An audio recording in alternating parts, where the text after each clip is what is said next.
Bonsoir et bienvenue à cette revue de presse.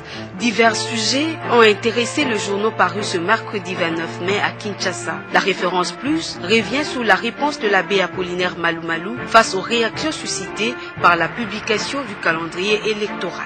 Selon le journal, cet échéancier que la CENI a publié lundi dernier ne fait pas l'unanimité au sein de la classe politique. L'abbé Apollinaire Malou Malou, répondant aux auditeurs de l'émission Parole aux auditeurs sur la question relayée par le journal, a rassuré que toutes les institutions ont été consultées avant la publication de ces 10 calendriers et d'ajouter « Notre ambition est d'organiser non pas une élection, mais l'ensemble des élections urbaines, municipales et locales ne concurrencent en rien les élections de 2016. » Abordant le même sujet, l'avenir note que Pius Mwabilou et le CNC 100% d'accord. Selon l'honorable Pius Mwabilou, président du Congrès et du groupe parlementaire Terre d'Avenir, salue la publication du calendrier des élections urbaines, municipales et locales. Par la même occasion, il rappelle aux partis politiques que la conquête du pouvoir en République démocratique du Congo passe par le voie démocratique que sont notamment les élections crédibles, libres et transparentes. UDPS, Albert Moleka s'incline devant Tshisekedi, titre le journal La Prospérité. Selon les confrères, les hommes qui forment la vraie ceinture de Tshisekedi Wamulumba se font et se défendent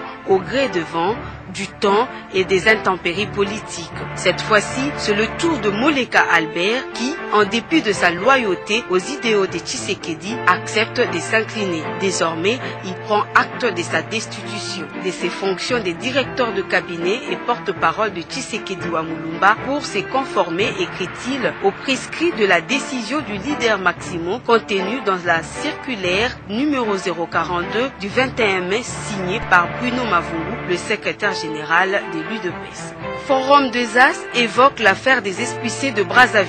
Il titre à sa une, répondant aux accusations des Nations Unies sur des expulsions massives des RD congolais, Brazzaville ment. Selon le confrère, le porte-parole du gouvernement congolais a menti sur toute la ligne en répondant aux accusations de Martin Kobler.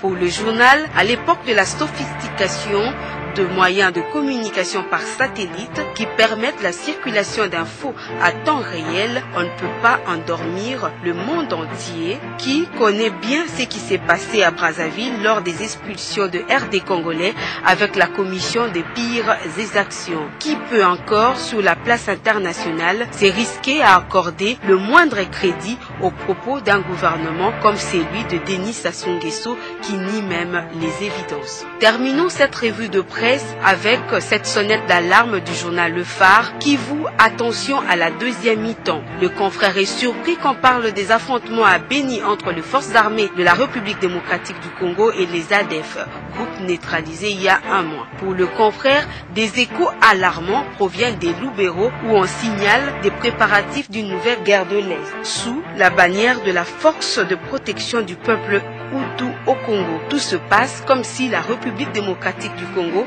était engagée dans un match de football dont la première mi-temps avait eu pour animateur principal le M23 de mai 2012 à novembre 2013 avec l'appui de ses parrains rwandais et ougandais formellement reconnus comme tels par plusieurs rapports des Nations Unies et des organisations non gouvernementales internationales des défenses des droits de l'homme. Ainsi, au terme d'une pause qui aura duré moins de 2 mois, le coup d'envoi de la seconde mi-temps semble avoir été donné par l'ADF Nalu que de nombreux observateurs considèrent comme une excroissance du M23. Voilà, c'est tout pour cette revue de presse. Bonsoir.